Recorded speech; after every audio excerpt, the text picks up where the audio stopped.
Hold on, we're gonna be, because it's an older replay, we have to load into an older version of the game. So it's gonna take a moment here to set things up. Ascension to Ire 2017. That's a while ago. It's been years, Bobby. It's been years. End of 2017, beginning of 2018. It's been a while. And here we go, spawning in the bottom right-hand corner of Ascension to Ire. We have our yellow Terran player representing Clan Murmia. It is Roman. And spawning in the top left-hand corner, we have his opponent. We have the Ukrainian Protoss player. I should update this. Un momento. Some know him as a cat girl. True. Some know him as Meow. Shaking my head. But it is the Ukrainian Protoss representing Hot-Headed Gaming.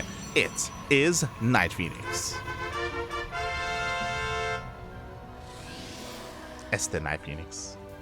NightPhoenix known for being a little bit of a weeb, and that is still the case even back in 2018 or 2017. Interesting, I didn't know this, but how long has NightPhoenix been on Hot-Headed Gaming? That is the Hot-Headed Gaming clan tag, so NightPhoenix has been on the team for a very long time. Really cool to see. Really cool to see. As we are loading into Ascension to Ire, a very old school map, but very near and dear as well. We do have, this was one of the more standard maps in the map pool. We have Xel'Nagas, of course, in the center.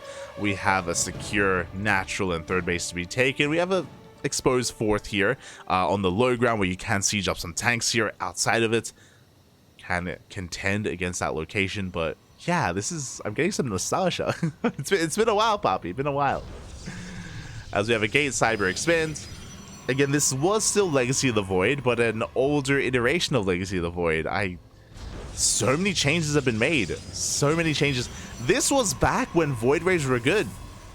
Oh, actually, no, sorry. Was this pre-Flux Veins? I think so. Yeah, I think this was pre-Flux Veins, if I'm not mistaken, because that was a relatively newer upgrade. Right? It's all, like, blending together. Regardless, we'll see if we can keep up as... Okay, we have a Rax expand into a 3cc. This is going to be a 3cc opener. 3cc has been around for a very, very long time. And I imagine we're going to be working towards a third Rax. Marine production has commenced. Get an economic opener here out of our yellow Terran. Meanwhile, the tuna still sticking around. Beautiful. This was very meta back in the day as well. Okay, so there is that third Rax, so this does make sense. It is a CC first, a Rax expand into a 3cc. Adept does make its way across the map, and is going to try to delay that expansion, but it will finish up just in time. Roman will hold on to his base. Meanwhile, across the map, this is a robot opener. So, okay, fun fact. 3 Raxes back in the day used to be a lot more common. This used to be very standard and very meta. As a result, robo openers were also more common. Nowadays, you rarely see robo-based openers, but this is to rush into Colossus. Robotics Bay should be on the way. There it is. So again, back in the day, this used to be the almost hard counter, or the answer to 3 Raxes, is to get into really early Colossus. Once this push hits, the Colossus will be out, and we'll be able to shut down the push.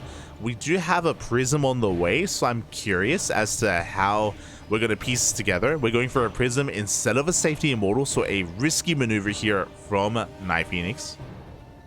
We have a Shield Battery on the way to defend, Stalkers as well getting in position.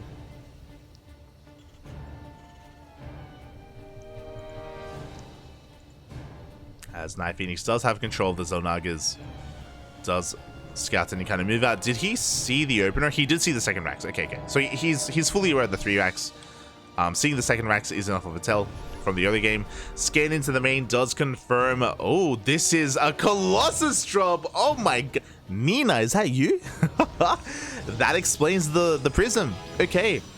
We now have an explanation as to why we have the War Prism. This is a risky maneuver. So essentially, instead of going for Colossus and rushing into Extended Thermal Lance, we're going for War Prison Speed and a Colossus drop. This also, I wouldn't say this was common, but on NA at least, we saw this a lot more. And this is, we're getting fancy here. We're getting fancy.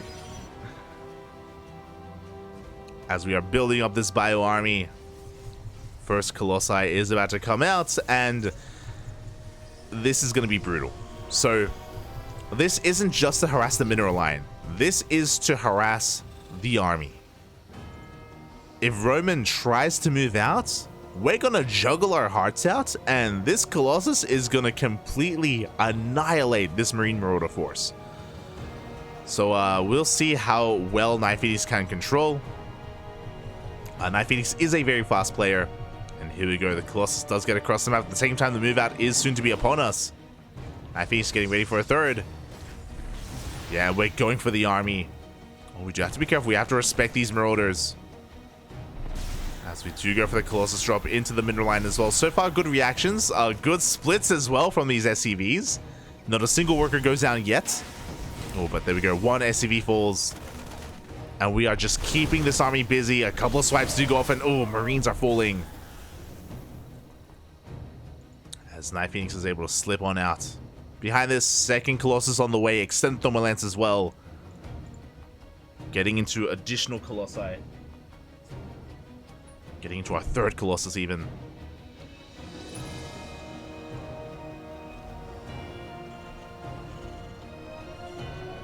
And we're not stopping. We are not stopping. We're having some fun here, just laying siege upon the mineral line. And this time, SCVs will go down. They were softened up from earlier. Oh, and how can the Terran keep up with this? With a 3-racks, without Stim, you can't. Stim is done. But Roman is just being pulled apart left and right. Out of position. You do have to split up your forces between your main and your natural, just so you can Stim and chase down the Prism. But even then, it's got speed. And NightPhoenix is just bullying the Terran. Ah, God. And this is why going for a robot opener is a hard counter to the 3-racks. Because one Colossus can just have his way with this army. One, let alone 3. We have a 4th Colossus on the way. A bit overkill. A little bit of overkill here from NightPhoenix.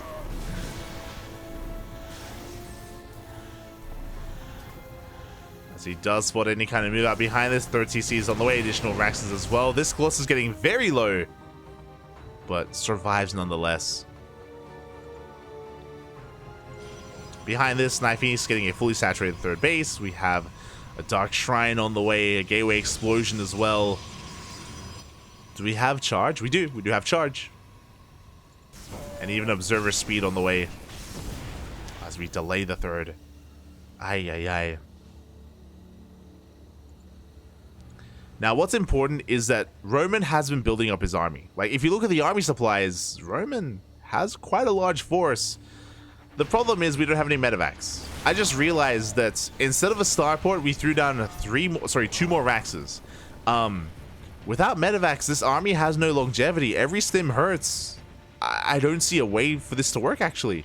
I don't see how we can push out. With no medevacs, we can't sustain the Marines. We can't sustain the... Oh, God. The Marauders. Blink is on the way for the DTs. And NightPhoenix, he's having fun with this. Ay, ay, ay. Is enjoying himself as the DTs are revealing themselves. We do have a scan. DTs will go down. Good scan from Roman. Again, just being a little bit too cheeky, NightPhoenix was, as he is double expanding.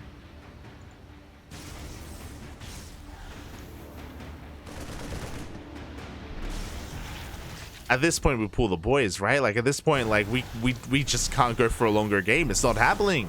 It's not happening. NightPhoenix taking another Nexus behind this. Having his way with his army. How do you deal with a Bioforce? What? Give me one good Colossus. One Colossus and a Prism. Let's go. That's all you need, Fabi. That's all you need.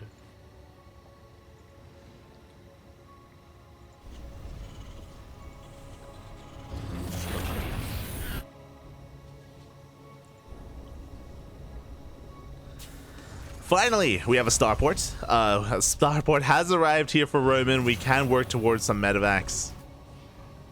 Happy days. Happy days. Third base is being taken. Again, when we talk about the army supplies themselves, like, pretty scary army. 4th CC is done here. Going down to 5th on location. Roman. Oh my god. Fappy. With bases being floated on over. But regardless, this main army from NightPhoenix has been building up over the course of this game. We are up to 80 plus workers. The economy is on fire for our Ukrainian Protoss player. And we're going for a big DT run by. Blink is done for these DTs, and bearing in mind this is before the nerf to the DTs.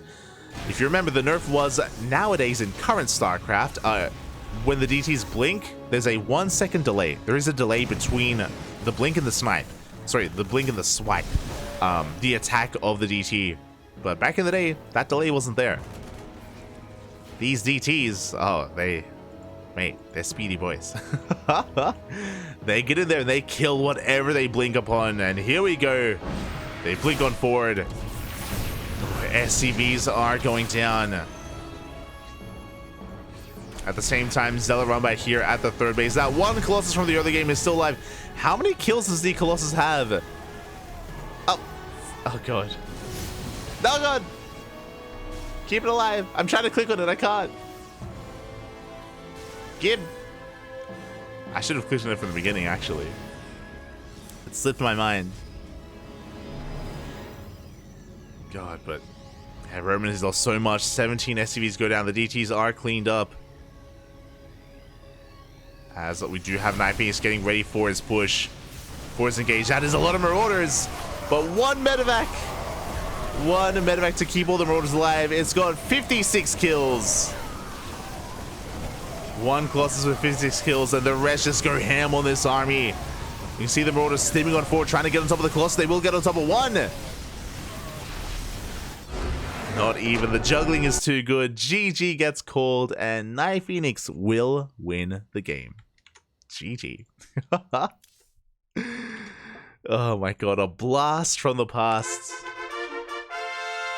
Congratulations to NightPhoenix, and that was a fun game. That was impressive. That was something that we don't see in current StarCraft. Yeah, we don't really get to see that anymore. Again, robot openers are out of fashion. On top of that, 3 Raxes are also out of fashion as well. So we don't get to see that dynamic anymore.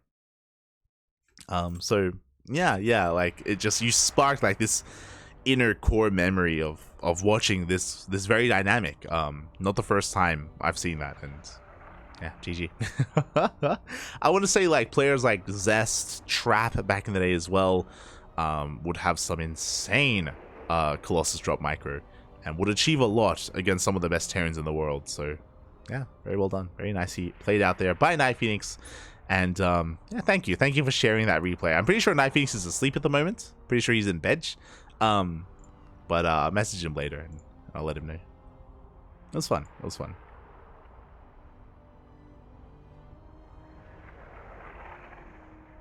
This man wanted his glory no matter how many years he had to wait. Gotta respect that. True. Regardless, GG, well played. And yeah, thank you so much to NightPhoenix for that replay redemption. I believe that is us done with the replay casts. I believe we have... over the weekend, we had a lot of replays requested. We casted Chase, Frost, Demi as well, and now NightPhoenix. But we have done them all, and with that, we are done. We have concluded our stream for the day. Again, quite a lot of casting was had. We covered ESL Open Cup Americas, into the replay cast of Sparkling Tuna Cup, into some viewer replays as well. So thank you. Thanks so much everyone for tuning in. Thanks so much everyone for watching. We do appreciate it. Again, if you want to support us, !socials in the chat, and you will get links to all of our social media: Twitter, Facebook, Instagram, YouTube, Discord, all that good stuff. We are all over the place. And again, we have a Patreon if you're interested. If you want to support us, you can do so over on our Patreon. And with that, we're done. We're done for today. Our next cast is tomorrow. Let me just double check, but I believe tomorrow is Kung Fu Cup. The Kung Fu Cup is upon us. Very late in the night, actually. Let me just confirm. Yeah, so over 24 hours. In over 24 hours at 10 p.m. AEST, which I think is 9 p.m. KST, but very late in the evening, we will be live with the Kung Fu Cup. So we'll see you then. See you then. Kung Fu Cup is a amazing weekly tournament. It brings together the best Koreans and the best Europeans and the best North Americans as well. They all converge in Kung Fu Cup, and some amazing games are had. So be sure to mark your calendar, set your alarms for tomorrow's broadcast. Otherwise, thank you. Thank you so much for watching. Thank you so much for your support. We're going to be heading off for the night, and we'll see you tomorrow. Until then, bye. Hasta luego. Hasta luego.